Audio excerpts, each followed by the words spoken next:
Hello mga ti, kumusta po kayo? Siyempre, panibagong araw, panibagong vlog na naman. Kahit nga po diyan kagabihan ay kami may pupunta. Kami nga po din ay pupunta ng bayan ng Tayabas. At ang aming pupuntahan ay ang Palaisdaan. Isa po yung sikat na restaurant diyan po sa bayan ng Tayabas. Kung saan diyan makikita ninyo pag araw ay maganda ang tanawin. Pwede rin po dito mag-celebrate ng birthday o anumang okasyon. Ngayon nga po at nakita ko ang mga painting na yan na yanong gaganda. Ay talaga namang yanong ganda, ay yanong mahal din man ang presyo niya. Kami nga po pala din ay maraming magkakasama. Dahil dito nga po isi-celebrate ang birthday ni Uwa. Ba Diyos ko, talaga namang hindi na natapos ang celebration na iyan. Kung susumahin ay isang linggo na yata ang birthday na iyan. Correct! Ngayon nga po at papuntahan na po namin din ang pinreserve na table. At kasama ko na nga po din ang birthday girl na si Uwa. At nang makita ko na din ang aming kakainan ay yan, ang ganda naman pala talaga. Akala mo naman ay may pa-catering sa dami na bangko at mga lamesa. At yan na nga po kami uupo sa napakahabang table na iyan at napakadaming bangko. By Diyos ko, napakadaming pala ng bisita ni Uwa. By dihado ka, pag diyan ka sa dulo uupo at talaga namang hindi mo maaabot ang mga handa. Nain nga at nagpicture-picturean diyan sa magandang bangko ang talaga namang ang birthday girl na si Uwa. By Diyos ko, kaya pa niya ang picturean diyan, ako nagugutom na. Kaya nga po ako naglabas muna diyan at nagpunta muna ako diyan sa may mga ibang cottage. Talaga namang napakaganda sa cottage na ito. Talagang siya ay may bamboo na lumulutang sa ibabaw ng tubig. At kung araw nga po kayo pupunta diyan ay makita ninyo ay napakaraming isda diyan sa tubig na iyan. Kayo po ba, nakapunta na po ba kayo dito sa Palaisdaan? Paki-comment nga po diyan sa baba. At ako nga po ay nagpasyal-pasyal diyan sa may mga tabi-tabi diyan sa may mga magandang picturean. At maya nga po kami ay tinatawag na diyan, sabi kakain na daw. Naku, ako dali-dali nang pumunta. Kaya nga po ako nabigla diyan sa dami ng pagkain. Abay Diyos ko, pag talaga naman nalalantakan ang mga pagkain na ito ay talaga naman ikay busog na busog. Sa dami nga po ng pagkain diyan, may mga inihaw, may mga miso, may mga isda diyan, may mga kung ano-ano pa. Ay Diyos ko naman, talaga naman hindi ka na makakapili sa iyong kakainin. Sasamahan pa diyan ng mga gulay, sisig at ng kanin. Ay Diyos ko naman, talaga namang solve ang gabing ito. Kaya nga po ako diyan ay gutom na gutom na. Talaga namang hinihintay ko na magkain na. At kami nga po diyan ay panay diyan ang picturean. Ang sabi ko ito'y video kasi hindi na nga ako nagpipicture diyan dahil ako isang vlogger. At maya nga po,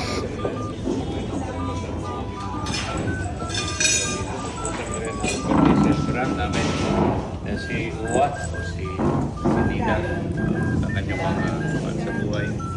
Pagkiribang niya naman niyang kaanin ng siyam na tao pagtigil dito sa daigdig nito. Namin ito sumikan sa Kristo ang Panginoon. 1, 2, 3, go! Happy birthday to you! Masaya! 1, 2, 3! Happy birthday to you! Happy birthday to you!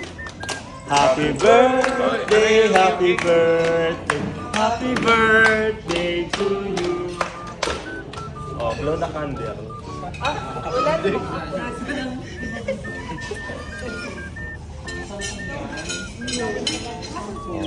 Wish ka na Uwa. Juan, nahihirapan pa si Uwan. Happy birthday!